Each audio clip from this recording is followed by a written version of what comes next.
y'all see me looking a little bit sad today, looking a little bit emotional, it's because I realize that this is my last day in Miami. That's not something to be happy about. Do you see the sunshine? You see South Beach just down the road? Somehow, some way, it's not gonna happen. I'm not coming back. Just being a little bit emotional right now. Start first take. Just go.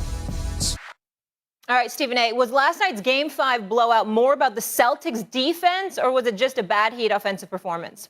It was more about the Heat and how horrific their offense was. Listen, the Boston Celtics have an elite defense. We all recognize that, and nobody's trying to even imply otherwise. But there are moments in a season, there are times during a game when it is clear that it is not your night, that you're so anemic, so abysmal, so moribund, that there's simply nothing else that can be said about your team. The Miami Heat, I don't give a damn how good the Boston Celtics defense is. The Miami Heat starting backcourt of Kyle Lowry and Max Strus shot 0 for 15. They made as many baskets, Molly, as me and you. Now, we know that Kyle Lowry is a champion, okay?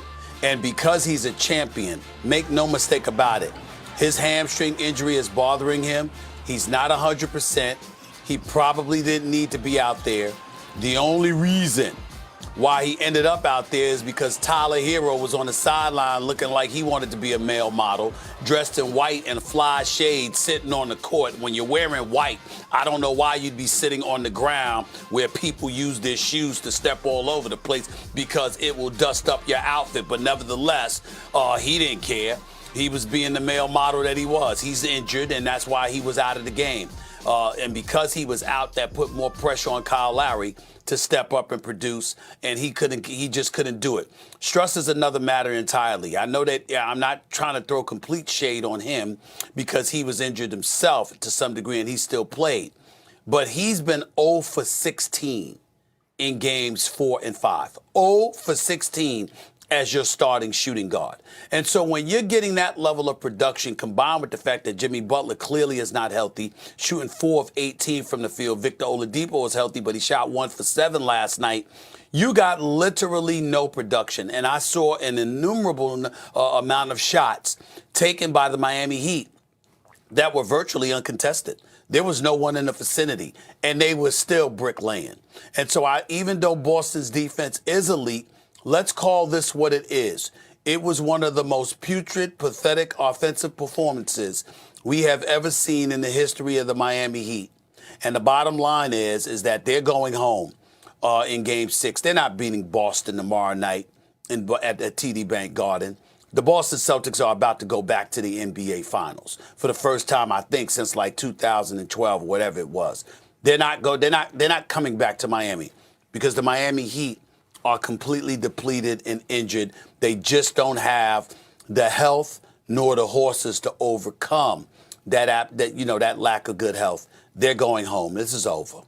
But Stephen A., don't you think the Celtics are a better matchup for the Warriors anyway? Yes.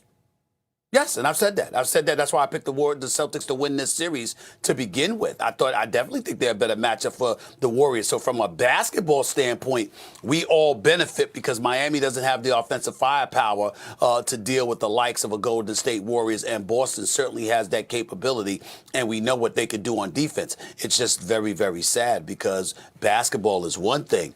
But the kind of life that you can have during the finals, that has been severely compromised because Boston ain't Miami. That much I can tell you. Go to Federal Hill and have a little Italian food and take it down a notch. You'll be just fine. You'll be okay. You'll be okay. You'll be okay. I'm trying to recover. We're still working on getting Perk here. You want to stay with this series? You want to move on to the West? We can move on to the West. There's nothing really to say about this. Miami's, they're not healthy. That's really what this is all about. They're depleted. Their best chance was to be 100% healthy. Then they'd have a chance. They're not healthy. They can't win this series. All right, we'll keep it rolling here. So the Dallas Mavericks staved off elimination with Game 4's stunning win over the Golden State Warriors. But now they have to do it again, and this time there's no home cooking, Stephen A. The Mavs Warriors play tonight in the Bay Area with the Splash Brothers up 3-1 over Luka and the Mavs. It's safe to say Luka has been on a Hall of Fame pace in the playoffs. He has 5 games with at least 30 points when facing elimination. That's the second most starter career in NBA history. Elgin Baylor has 8 games. Doncic goes for number 6 this evening. Stephen A., what are the chances the Mavs push the series to a Game 7? About 5%. I mean, I'm sorry. I apologize. You said to a Game 7. Yeah. This is a Game 5, okay? So that would mean they would have to win the next 2 games in order to go to a Game 7. That is 0. Ain't no way in hell that's happening. Mm-hmm. I will tell you, they got a limited chance to win tonight's game, very limited. I'll give them about 5% because they got Luka. And again, their role players can get hot. They've shown it in the Game 7 at Phoenix that they're capable of doing so. But this is a different beast. This is a different animal. I love to see everybody jumping on the bandwagon talking about the Golden State Warriors. Now, I've been telling everybody all year that the Golden State Warriors were coming. I've been telling you. But now we see. And so it's one of those situations where, again, I don't even think that the Warriors have played their best basketball. I really haven't liked what I've seen from the Warriors since the Denver series, to be quite honest with you. I didn't like what I saw from them against Memphis, and I don't particularly like that much what I'm seeing from them in this series against the Dallas Mavericks. Now, Steph is playing lights out, 48% shooting from the field, I believe, like 48% from three-point range, rather. He's been absolutely spectacular. We know what Klay Thompson is capable of doing, but we haven't seen it on a consistent basis. And in the case of Jordan Poole, we're looking for him to resemble the Jordan Poole that we saw in the Denver Nuggets series, the first round. But I'm one of those guys that, once again, I smiled the other night, and I stopped smiling when Steve Kerr elected to bring Steph Curry back into the game, the greatest shooter God has ever created, because they were down 29. They had conceded defeat, and Kuminga and Moody and Poole and all of these brothers were on the court, and they brought the deficit from 29 down to 8 points with a little under 4 minutes left. I was of the mindset, leave them in there. Dallas can't seem to figure out what to do. Why bring in Curry and Wiggins and ultimately Klay Thompson? Why even bring them back on the floor? Let them brothers run the table, see what they got for you. Because you had the starters and the stars on the bench cheering these guys on. And I thought Steve Kerr made a mistake there by bringing them back in the game. But it also speaks to the level of depth that the Golden State Warriors has, that the Dallas Mavericks are clearly lacking. They had a lot of pride and intestinal fortitude. Give them their props. They answered the call and won Game 4. But that don't mean they're going back to Golden State to win Game 5. I think this series ends tonight, and that Boston and Golden State will be established as the NBA Finals participants come Friday night.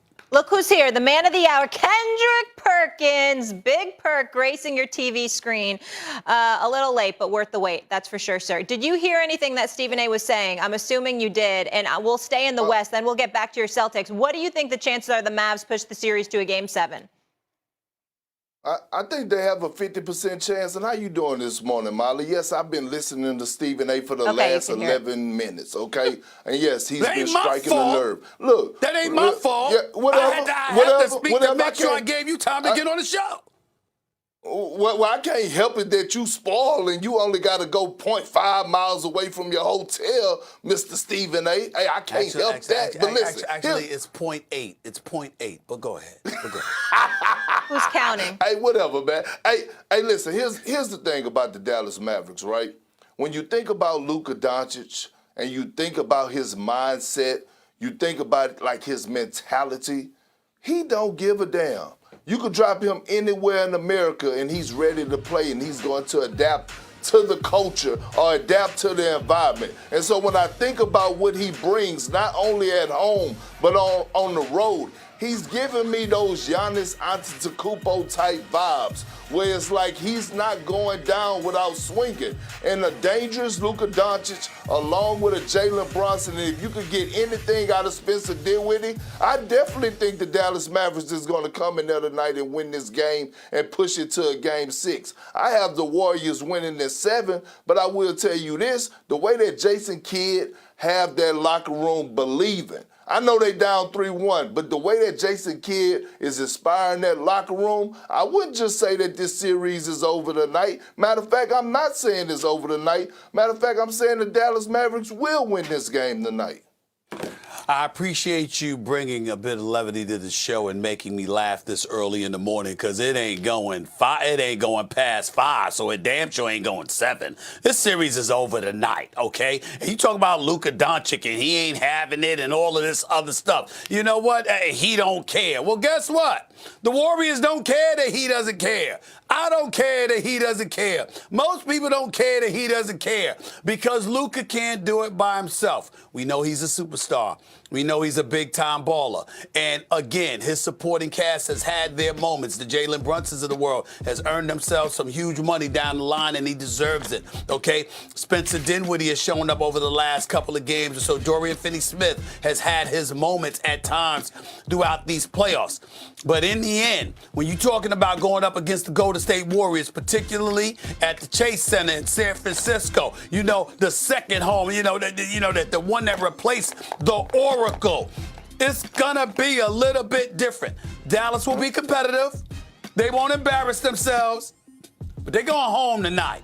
They're going on vacation. It ends tonight. Not 7, not game 7. It ends tonight.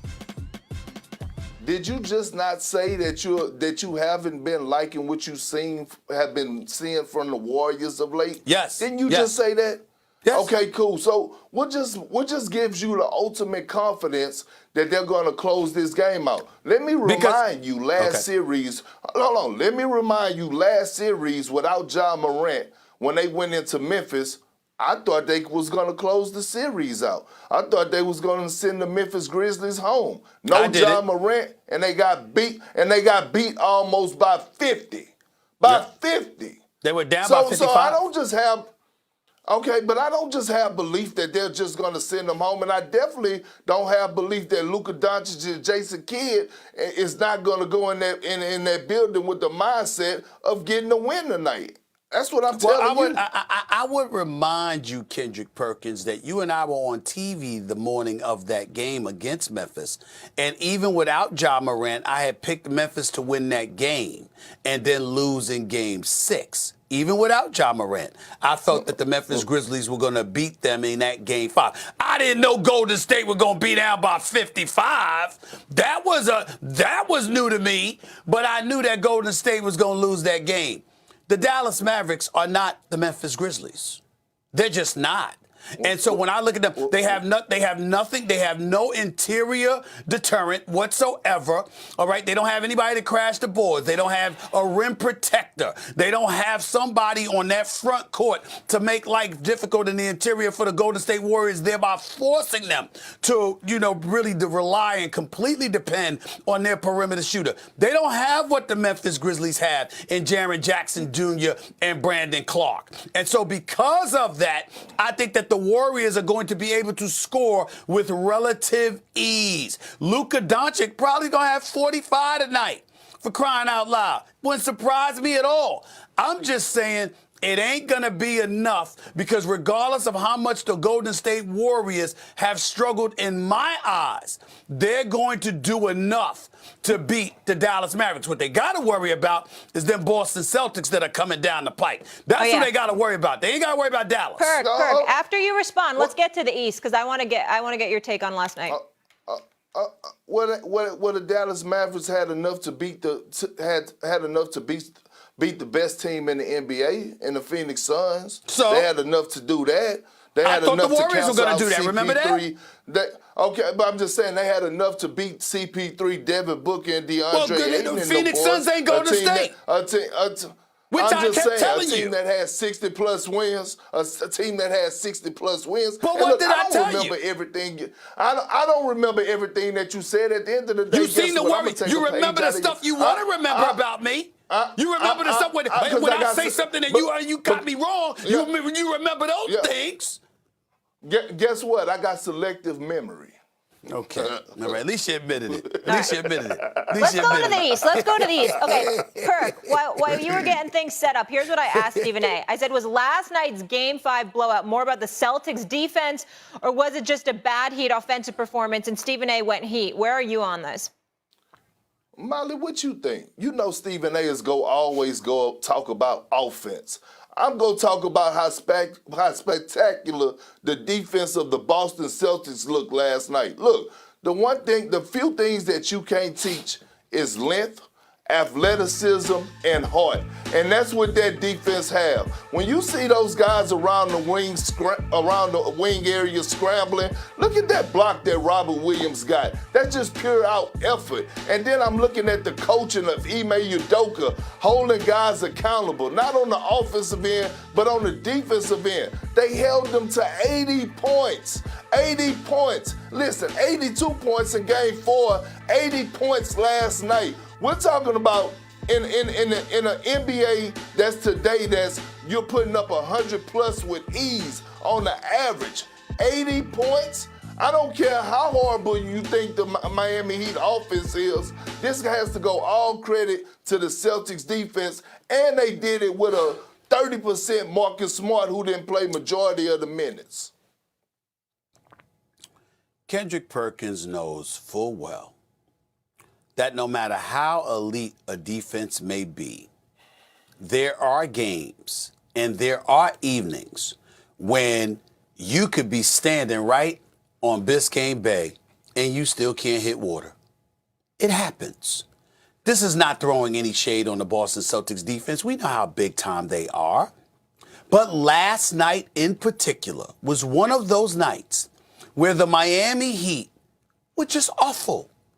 They had open shots, just like Eric Spoelstra said, who Kendrick Perkins reveres as one of the great coaches in the NBA today. The man ain't a liar. You do too. Of course I do. I think he's one of the great coaches. Listen, okay. I have no problem saying that about Eric Spoelstra. He's a phenomenal coach. Phenomenal, okay? What I'm saying is, you know that Eric Spoelstra ain't a liar. He sat up there and said last night, we had looks. We just didn't make them. They couldn't hit anything. I don't give a damn how good Boston's defense is.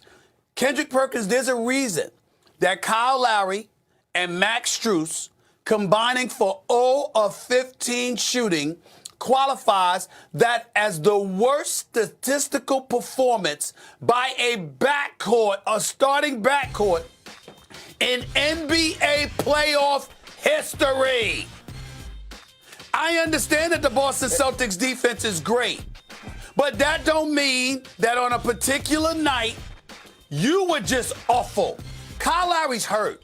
We know that he didn't belong out there. He just had to be out there because Tyler Hero couldn't go, even though he could sit on the sideline looking like the modern-day version of a male model, dressed in all white, Kendrick Perkins, while you laying on the court where people step in their dirty sneakers all over the place, but you laying on the court in all white. Only a male model would think he could get away with that. That was Tyler Hero. The shades were fly, by the way. The shades were fly. I got to give it to him. How much you want to make a bet? I'll make a bet to you that Tyler Hero going to end up modeling on Fashion Week one day in the near future. Whether it's in New York or France, you can book it. Clearly, he's getting set for that.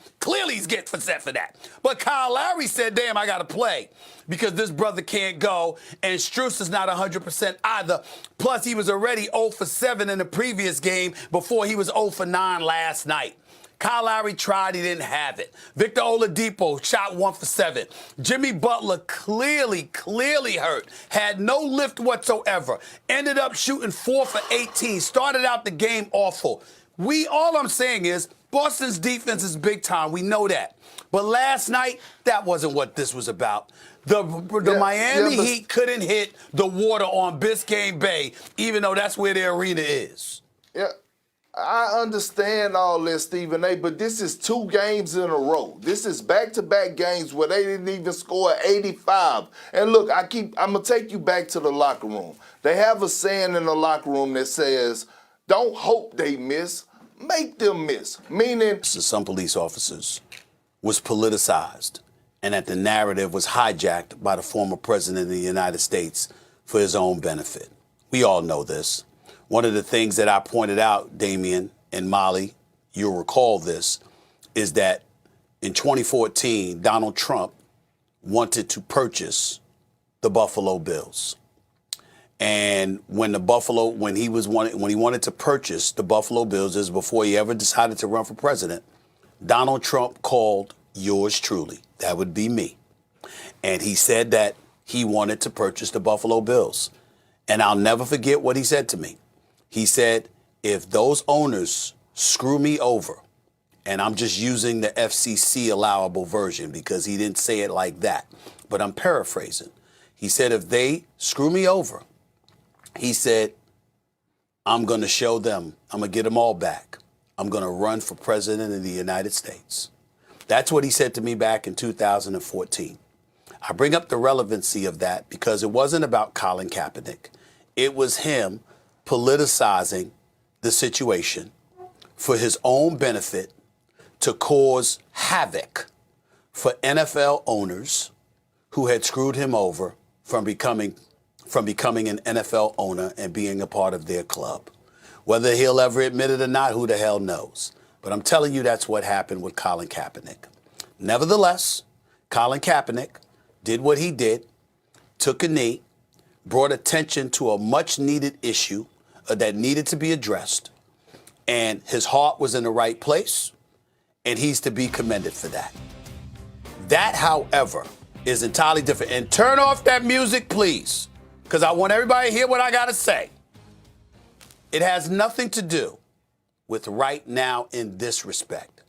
Here's where I'm starting to get annoyed, Damian, with everybody who played football. Are you sure he could be in the NFL? He hasn't played since 2016. The last time we saw him, he was 1-10 as a starter. The last 3 years in the National Football League when he was a quarterback, he did not have a winning record. It was 8-8 one season. Harbaugh's gone. He's 2-6 after that, and he's 1-10. Now, granted, he was playing for Chip Kelly. Don't get me started with that. But nevertheless, that's the facts. So I'm looking at NFL players. And what I'm wondering about now is, have all of y'all been lying to me? Y'all constantly talk about how tough it is to play in the National Football League. How it's the creme de la creme, the greatest football league in the world. And you got the best athletes on the planet. And we just gonna act like this brother can walk on the field after a 6-year hiatus and still be that guy? Colin Kaepernick deserves the chance to have a legitimate tryout and to show what he's capable of. I'm 1,000% in support of that. I'm 1,000% in support of he was blackballed, he got screwed over. The NFL owners should be ashamed of themselves, and they should be made to pay their comeuppance for how they treated him. He violated no laws. He violated no NFL bylaws. But when we're talking strictly about football, it amazes me how this brother goes out on a high school field after refusing to show up for an organized NFL-sponsored workout where 26 teams were going to be there to evaluate him. And he's throwing deep balls to wide receivers who have no corners, no safeties defending against them. And he's lobbing the ball up there, and because we see him do that, after 6 years gone from football, we just gonna sit up there and be like, yo, man, he should be in the NFL. He deserves to show.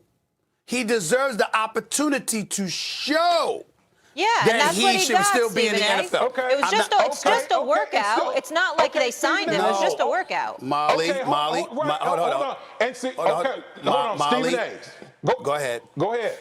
I don't like what Molly just did. And here's Stephen A. why. What did I do? I just said I'm it's getting just ready a to tell workout. you. Yeah. I'm getting ready to tell you. I didn't say you said that. We Yeah. all know it's a workout. Yeah. I specifically prefaced my comments by starting with NFL players and former players keep saying he should be in the league. I'm saying he deserves the right to try out. No. I get what you're saying. I guess from my other people vantage are saying point, he should be in the league. But I'm saying from my vantage point, that's a moot point because it's great if they say it or not. It's not what's actually happening in reality. In reality, he's just getting. No, in reality, he's just getting a try. The players aren't deciding whether he plays in the NFL or not, Stephen A. It's the team. And he's getting a workout from the team. Hold on. I have a right to address what other NFL players have been saying. If I didn't say they said that, it would be different. I'm picking apart the NFL players. Go ahead, Damien. Got it. Let me address what you just said. Okay, Please. Because I'm saying that he deserves an opportunity. I think everyone can agree on that aspect of it right there. We all do. Colin Kaepernick went on the I Am Athlete podcast with Brandon Marshall and all those guys. And they specifically asked him about what you just said, about deserving to be in the National Football League. And you know what Colin Kaepernick said in that podcast? He said, football is a meritocracy. All I'm asking for is a chance. If I'm not good enough, then cut me.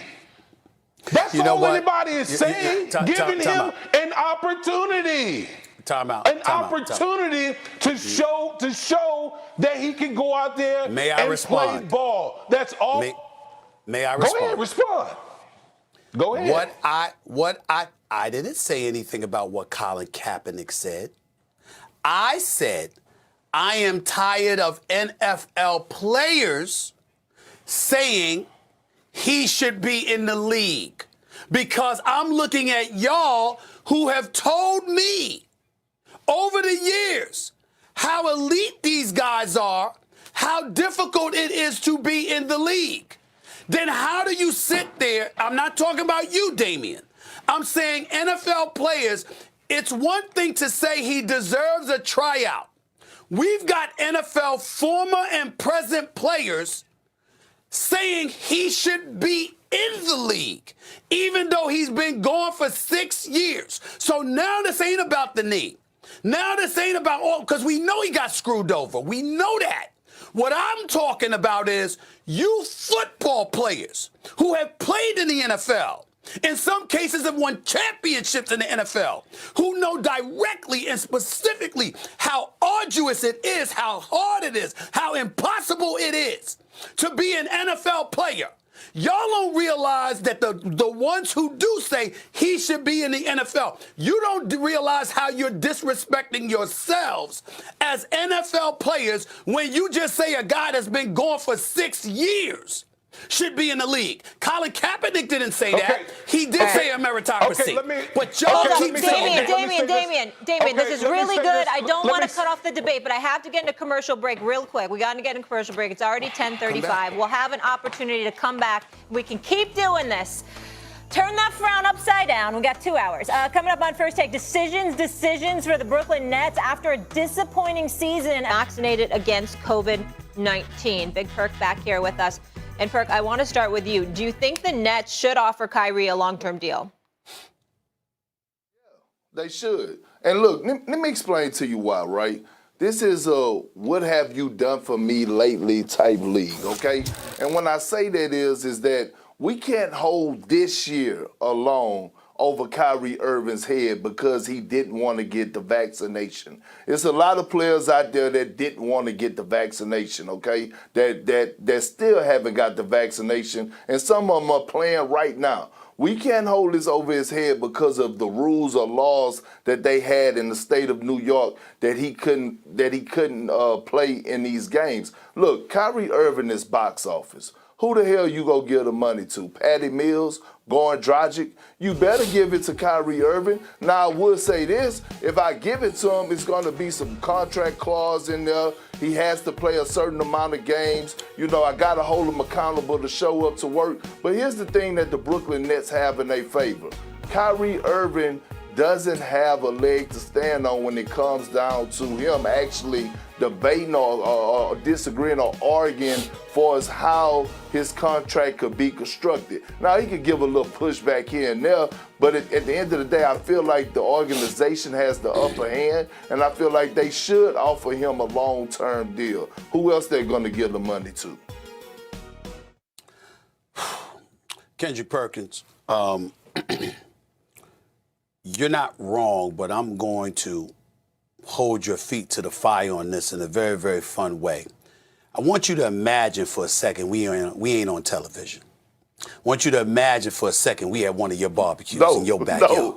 In your backyard. In your backyard. No, See, you don't want that. You don't want that because you know where I'm going. Right? See, this is what is funny about it, Molly. He laughing because he know where I'm about to go. Okay, so we not on television. We at the barbecue. It could be at your crib. It could be at my crib. Because by the way, when I have one this summer, you invited, my brother. You invited. I got nothing but love for you, and I have plenty of food for you. All right.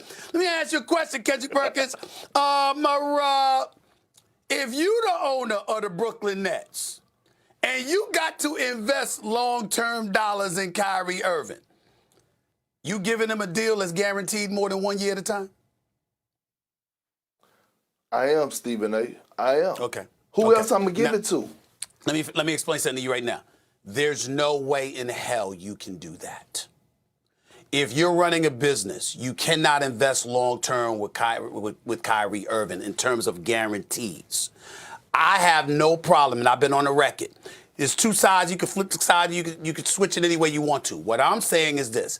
Kyrie Irving is not good. He's not just great. He's spectacular. This brother, to me, is somebody you walk through the turnstiles to see. I got no problem if somebody said to me right now, I'm giving Kyrie Irving $50 million a year. I don't blink, Kendrick Perkins, until they tell me it's more than 1 year at a time. I literally believe the contract should be non-guaranteed, or a better way of saying it is an opt-out after a team opt-out after every single year. The problem with Kyrie Irving is one thing and one thing only. He don't want to show up to work until he wants to show up to work. Now, Kendrick Perkins, you're going to laugh about this because you know it's true. Kyrie is the type of person, I want to crystallize this for America to understand what y'all understand this. Kyrie Irving works hard. Kyrie Irving's not going to cheat you with effort. Kyrie Irving's not going to cheat you when it comes to working out off the court. He's going to put in his work. He's going to make sure his game is polished. He's going to be ready, except Kyrie the kind of person if game is 7:30, why can't it be 6? Practice at 10 a.m., why can't it be 1? We got to show up to this team meeting at 3 o'clock. Why can't I show up at 5? He wants to do what he wants to do when he wants to do it. And Kendrick Perkins, myself, or anybody else that challenges him on that theory, you see, we're peons. See, his intellect is so far beneath anything that we could possibly comprehend that we just can't grasp where he's coming from. You know, so he's literally one of those dudes that would text you, Kendrick Perkins, and says, "What's up, King?" and end the sentence by calling you a peon.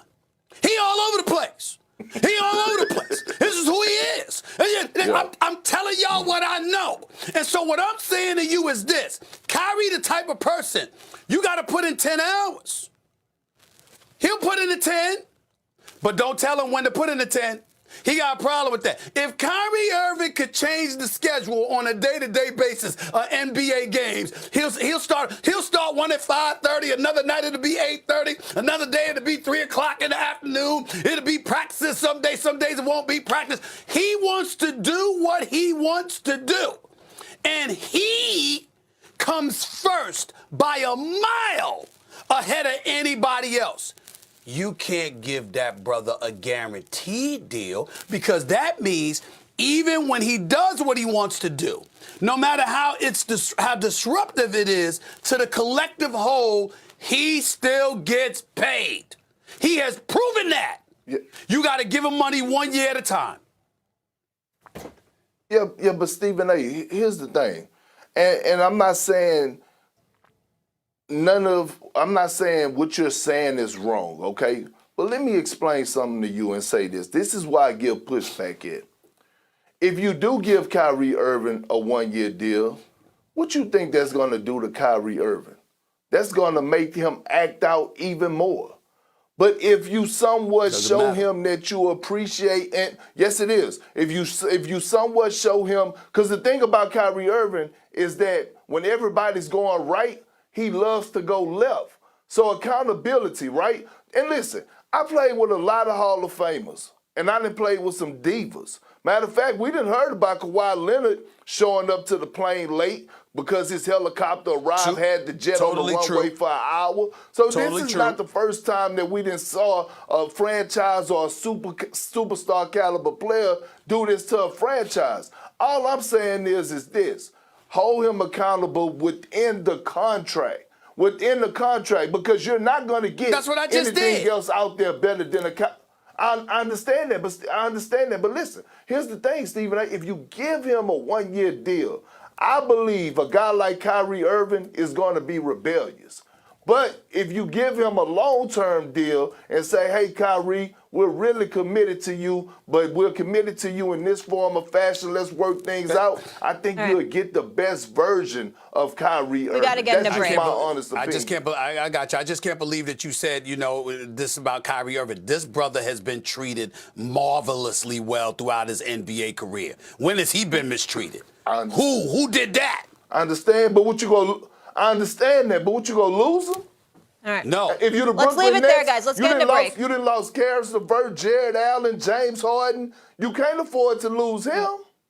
Kyrie shot 47% this season, and he's missed 54% of games since joining the Nets in 2019. Still come here on First Take. Did you hear what Kendrick Perkins had? Combined points were just one shy of the Heat's total as a team after the half. Joel Embiid recognizes that his former teammate needs some help. Embiid simply tweeting, Miami needs another star. And I know a lot of people are going to read into that. Pat Bev isn't one of them, though. Good to see you, sir, and have you with us. Good to see you. Welcome back. I'm going to start with you here, though, Stephen A. What up, Pat? Hello, fellas. How you guys doing today? All right, man. All good. All good. Energy. I'm ready. Okay, I'm ready. Energy. Okay. I'm ready. Stephen A. I'm kind of sad, but, I'm here. I'm here. I'm kind of sad I have to leave. But it's all right. That's a different subject for another day. In his feelings. Stephen A., do you think this Heat team has reached its ceiling as presently constructed? Yes. I think that when you look at Boston has arrived. I think we all know that Chris Middleton with Milwaukee would be incredibly formidable. There's a legitimate argument to be made that they might have compromised Boston being here, even though I'm not sure that would be the case.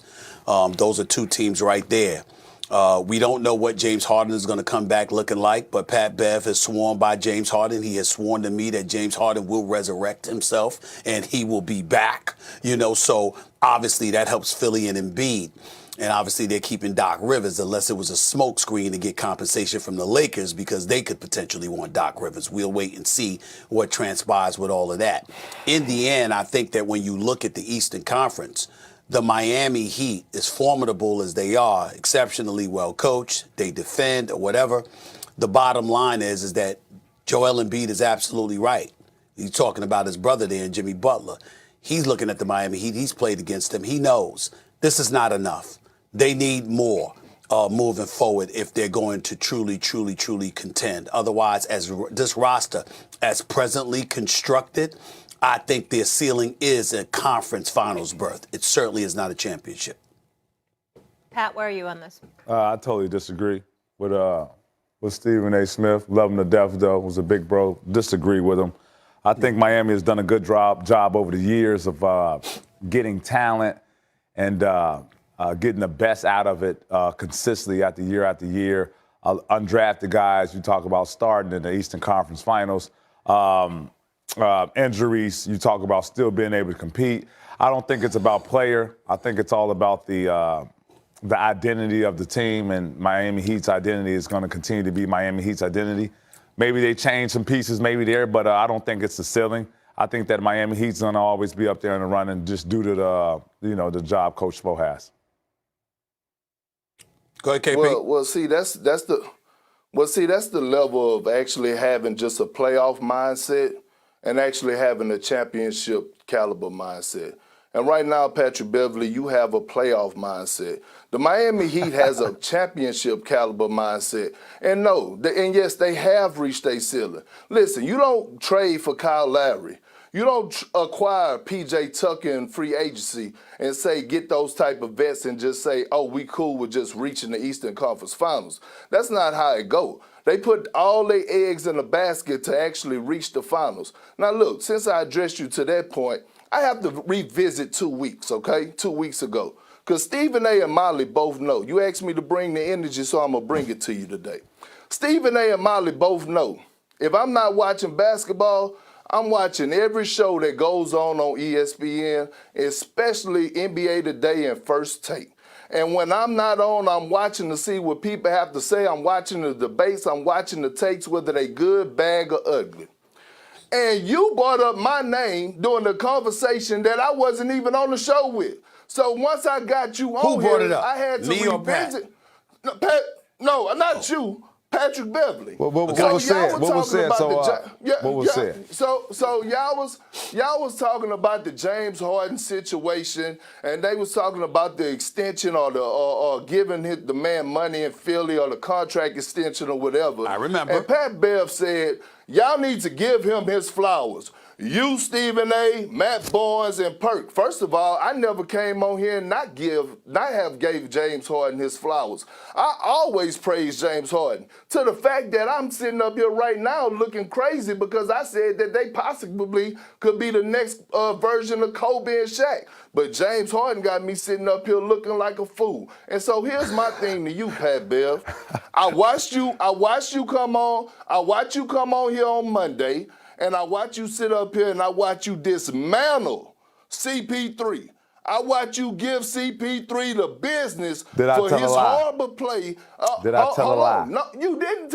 You didn't tell a lie. Okay, so next subject. But you didn't tell the truth about James Harden. You're a homie. And see, when you come on, hold on. So when you come on here and when you come on TV and now you're taking yourself out of the basketball space and you coming on here and you being an NBA analyst, homies don't matter no more. You got to come on here and speak the truth. And you was telling the lie and the truth was nowhere near you. For the simple fact that if you're going to sit up here and tell us that James Harden deserved a supermax after the performance and after what he did in Philadelphia this past season, you were telling a lie. And all you were showing us was that was your homeboy that you was protecting. You asked Stephen A. Smith why he didn't give the same energy to CP3 that we give to Ben Simmons. Why the hell you didn't get the same energy to James Harden that you gave to CP3 2 days before? Because he wasn't getting cooked defensively. We talking about something offensively from another standpoint. We wasn't talking about anything offensive. I mean, you asked me a question, I give you an answer. Just because you don't like the answer I'm giving you, KP, and because you don't like the answer I'm giving you, that's another thing. But I'm just stating facts. We're entitled to all an opinion. You have your opinion, That's I have mine. Says who? You? No, says the numbers. Says the numbers in the 25, of watching James 10 and Harden. 8? No, he was not averaging I'm 25, 22, 10, and 8 in the 22, playoffs. I'm sorry. 22. I'm talking about season. 22, 10, and 8. I'm not talking about season. I'm talking about when it matters the most, because if we're talking about the season, then we're talking about CP3 being the ultimate floor general and actually leading the best team in the NBA to having the best record if you want to talk about season. We was talking about the postseason when it matters the most.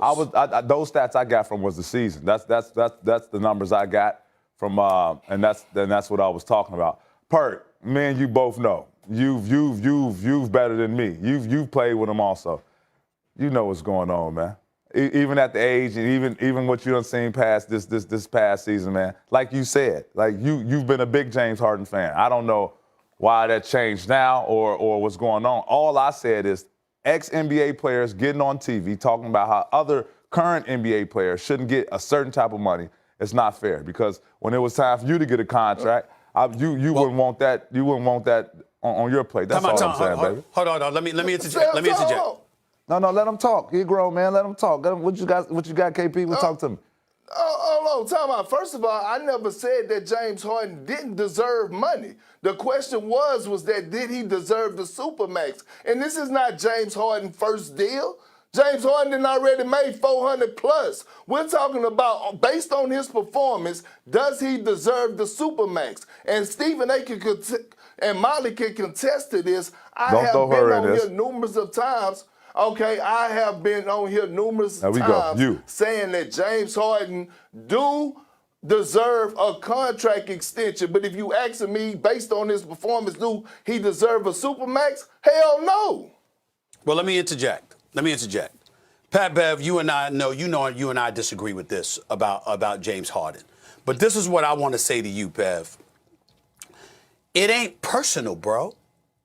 What? In other words, if you look at James Harden, like, I'll give you an example. You and I talked off the air a couple of weeks ago when I said to you, you were talking to me about how I judge players, and I said to you, based on your job description, and you said absolutely, absolutely, absolutely. So if Patrick Beverley is scoring 10 points a game, it don't bother me.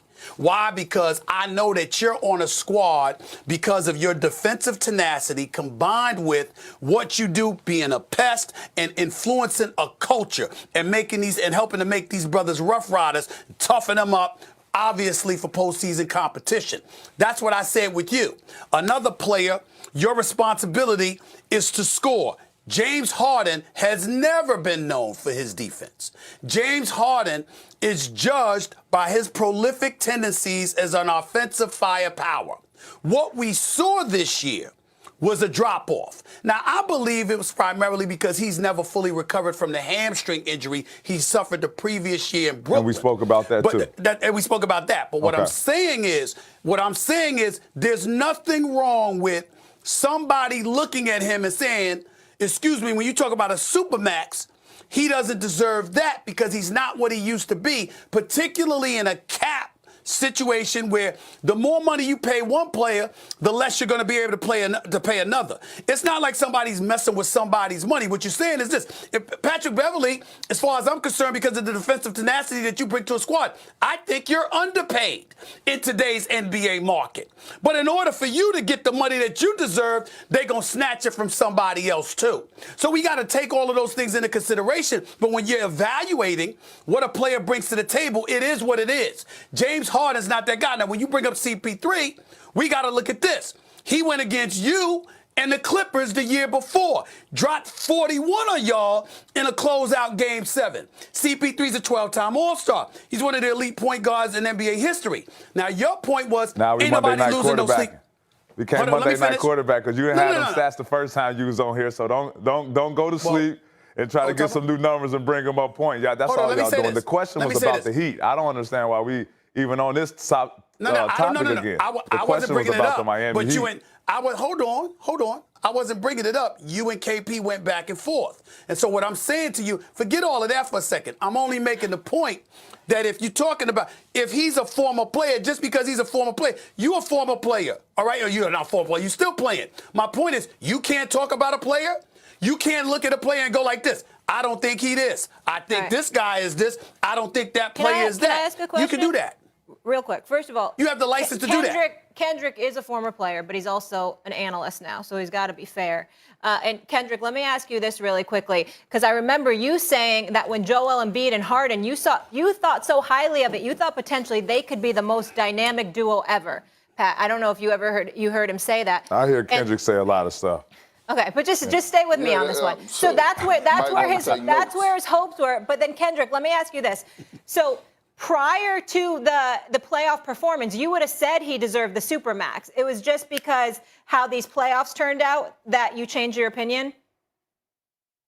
Look, Molly, I wouldn't have never, the reason I wouldn't have never dove into the Supermax conversation was because of the emergence of Tyrese Maxey. Like, my thing is, at this point of James Harden's career, I'm thinking that the only thing that's on his mind is about winning championships. Like, if you want to win a championship, sometimes you have to make sacrifices. We watched Kevin Durant makes a sacrifice when he went to the Golden State Warriors. We watch him take 1-year deals and things to that nature, 2-year deals, to make sacrifices to win a championship. And at this point of James Harden's career, it's about whether or not he's willing to make the sacrifices to let other people get paid so he could be able to keep the team intact. But here's the reason that I even brought up the whole conversation. It was because of this, Molly. My name was brought up, and I wasn't even here to defend myself. So at least if somebody want to slap box, don't slap box when I'm not there, when I'm not able to throw punches back. I want to come on TV and be able to slap box with you. And so when I was you know me. now that KP, I got that, you know me personally, man. You know me. Whatever I say on the TV, I'm going to say to your face. Whatever I say about a player, I'm going to say them to their face. Whatever I say about a certain type of player they can't guard, I'm going to say that right to their face. I mean, that don't change to me. That's cool. That's cool. All I'm saying is this, bro. First of all, the game is to be sold, not told. That's the first thing, all right? First thing you need to learn. Regarding with what? Regarding with what? Okay, I'll teach you later. But listen, here's the thing I'm telling you. All I'm saying is this. The James Harden situation, the CP3 conversation, it just wasn't the same energy, dog. It wasn't the same energy. And I'm entitled to that, right? Okay, but if you ask me about a player getting their money, I would never tell a player not to get their paper or come on here and tell a player that he can't get their paper. So answer her question then.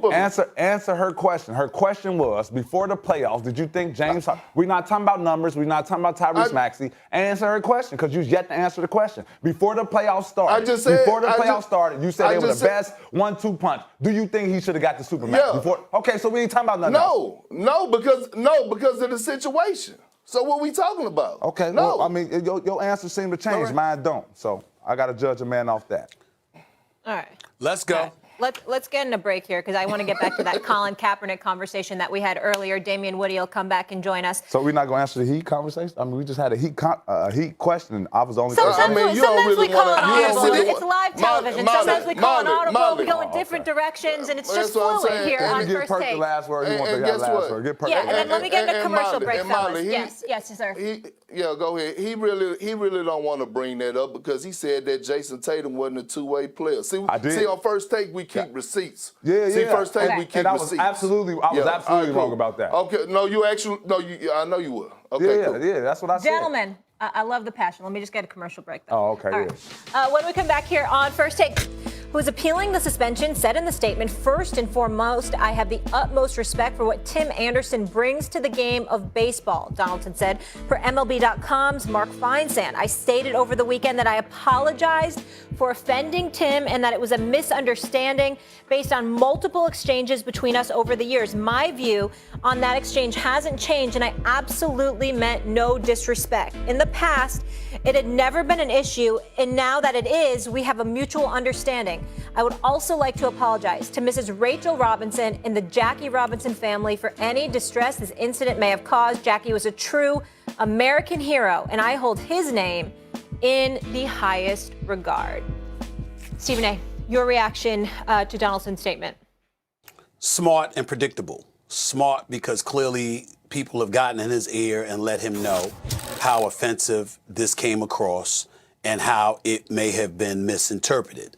I totally believe him when he says he meant no disrespect to Jackie Robinson, and I appreciate his apology to Mrs. Rachel Robinson, Jackie Robinson's widow, the wonderful Rachel Robinson. We get that, and I believe him on that. What I don't believe is that he meant no disrespect to Tim Anderson. Clearly, if Tim Anderson told you before that it bothered him, you meant to egg at him, as Doggy and them have educated me about. He has a history of really trying to get under people's skin. So he clearly meant to do that when it came to Tim Anderson. Again, I'll give him credit for this. His story is consistent. Regardless of what Tim Anderson says, he did not back up from the assertion that my communication with Tim Anderson had been this way for several years. We had these exchanges before. There was no problem. Even with the statement he just issued out today, he's maintaining what he said to the press in front of their face in the immediate aftermath of that brouhaha at Yankee Stadium the other day. And so in regard to that, we have to acknowledge that there is consistency coming out of his mouth as it pertains to his communication with Tim Anderson. He said that, hey, it's clearly a misunderstanding. And now that I know, all right, fine. It's not something he's going to do again. Who knows if they'll ever speak to one another again. Clearly, neither of them are going to have a problem with it. But it was very smart of him to issue this statement. It has the Yankees written all over it because their PR staff knows what the hell they're doing. And it has their fingerprints written all over it. We understand what he's doing here. And I think it was incredibly, incredibly wise for him to remind the world, I meant no disrespect to Jackie Robinson or Jackie Robinson's family or legacy. His issue is with Tim Anderson. He'll just find a different way to get under his skin if he can. I think one can assume that. Yeah, but he'll never be calling him Jackie again. And I think the silver lining in all of this is that it's a very teachable moment in a multitude of ways. We'll leave it there. Thank you, Stephen A., for that perspective. For over 3 months, another very serious. Take your time. Angela Rye joining us now. And Angela, I'm happy this was the second time that I saw this, because the first time on SportsCenter last night, I was definitely getting misty-eyed. And just kudos to you for doing this interview in the first place. We all know what it's like to miss someone we love, but it's a whole nother level when you fear for their life, their safety, if you'll ever see them again. And then the whole issue of, like you said, being a political pawn and wrongfully detained. Here's where I want to start with, because you asked so many good questions. But specifically, what more can the U.S. government do to get her back? Well, a couple of things, Molly, and thank you so much for your feedback on the interview. The first thing is there just needs to be a conversation. Secretary Blinken talked to Sherelle. He let her know that he's standing with her and he's going to do everything he can, that this is a top priority for the State Department. But the rubber has to meet the road, and that means that there needs to be some real progress in getting Brittany back home. One thing that Trevor Reed's mother said to Sherelle and has said publicly is that Trevor Reed would not have come back home, would not have been released if their family had not met with President Biden. As a result, that has become a top priority for Sherelle. Angela, great job. Obviously, great job. Really proud of you on this. But I got to ask you, how wise do you believe it is to talk about this? I know that we all want to bring attention to it, but we're talking about Putin and Russia. Has anybody thought about, including Sherelle, talking about this and what kind of potential impact that could have? I don't know the answer to that question. I'm just curious, is anybody worried about that at all? Yeah, there was worry about that for a long time. As you know, it has now been 98 days since Brittany was detained. What we also have to understand is on May 13th, Brittany Griner had a court date. It was her pretrial court date. And at that time, her pretrial detention was extended. Shortly before that, April 28th, Trevor Reed was released. This is the former Marine who was in Russia for more than 3 years. Once Trevor Reed was released, the United States government, via the State Department, changed Brittany Griner's classification from detained to wrongfully detained. At that point, Hostage Affairs gets involved, right? Former UN Ambassador Bill Richardson is enrolled in the process to try to get her back home. And that is when the public narrative shifted and it became okay to not only talk about that, but to advocate for Brittany's safe return. So right now, Stephen A., as far as we know, it is more than safe to talk about it. In fact, it's encouraged because it's more likely that we can get her back safely than not if we really start to sound the alarm. Is a meeting going to take place with her and President Biden, to your knowledge? I'm assuming she's reached out. Is that going to happen? She has reached out. And Stephen A., the word on the street is if you make the call, President Biden might talk to her. So I'm going to encourage you. Then I'll make the call. I'll make the call today. I'll make the call today if that's the case. That's great. Great. This is great. But here's the thing. If you, Stephen A., challenge some of your friends as well to call, there's a number. The White House, you can call the White House and urge them to meet with Sherelle Griner about Brittany Griner's release. That number is 202-456-1111, 202-456-1111, and ask President Biden to sit with Sherelle to hear her story and to help to get Brittany Griner back home. Angela, I have no clout, but I want to go back to the interview because there are some interesting things that were brought up here. So when Sherelle brought up the point and that Brittany wouldn't have been playing overseas if she was properly compensated and taken care of by the WNBA. So that's a whole separate issue. But then you asked an excellent question. Where would this process be if this was someone like a LeBron James or someone like a Steph Curry? I want to ask you that question, your opinion on where this would be if it was an NBA superstar rather than WNBA.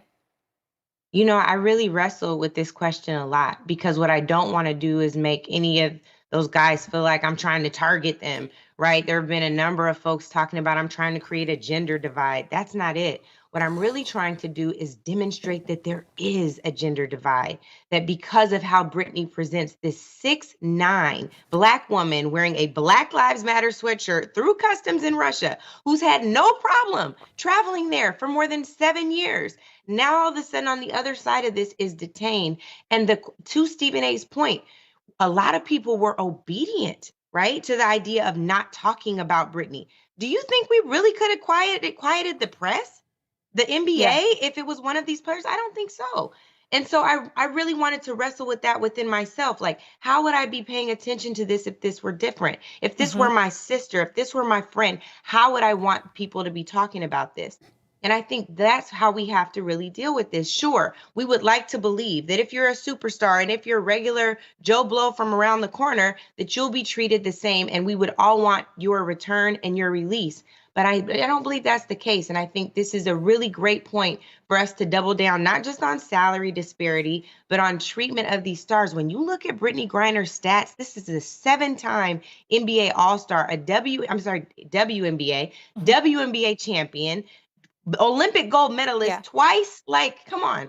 Like, yes, I think that a lot she more. was a superstar since college. Yeah, she was Yes, really a Taylor. household name when she was in college. I remember what. Yeah, of course. Stephen A.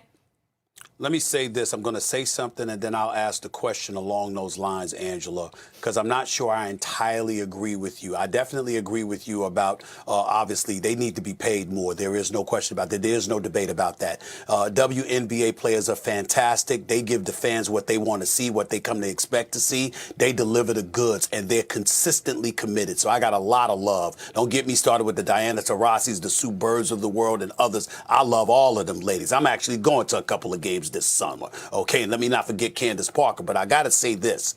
When we say that if an NBA player was in that position, I will remind the world we're talking about Vladimir Putin. And we know, we've seen, unfortunately, what this man is capable of. And one could easily reverse that and make the argument that if it was somebody popular, he would dig down even more and do even worse. We could actually say that. So with that in mind, as we sit here today, what is the status of Brittany Griner, and how soon are we hoping, or are we expecting rather, this matter to amp up to a degree where some kind of decision is made? Because she ain't the only American that they've got over there. All right, that they're holding over there, and at the end of the day, they haven't been listening to other folks who wanted, their loved ones out of there. I'm just worried right now about the Griner situation. What can you tell us about that? Yeah, and I hear your fear, Stephen A. I think here's the question that I would pose back to you. If this were LeBron James, Giannis, anybody, even in the finals right now, Steph Curry is one of the people who I mentioned in the question. When you think about how much you've talked about Brittany Griner on air, do you think it's sufficient? No. Okay. We should have talked about. Now, we should talk about Griner more. Absolutely. Right. And so all I'm saying is I'm not confused about the monster that Vladimir Putin is. What I'm saying is when it comes time to look at the petition on wearebg.org, and we look at the fact that it's still under 250,000 signatures, 98 days after her detention, we ought to be ashamed of ourselves, right? When we look at whether or not she's been on the front page of major newspapers, when we look at our statistics in media and how much we've talked about this, shame on us. Well, I'm clear about his role. I'm also clear about ours, and we could do a hell of a lot more, and we sure better. If Stephen A., think about your 2 daughters. Think about your family members. Think about what you would want people to do if this was your loved one. All-star aside. And then when you tack on that all-star and all that she's done for this country, even when she's been critical of it, she has the right, because we have free speech here. I'm asking people to honor the principles of what it means to be an American citizen. Do all Right. you can and leave nothing out to get this woman home. Angela, let me close by saying this. Your point about the signatures, nothing to dispute there, without question.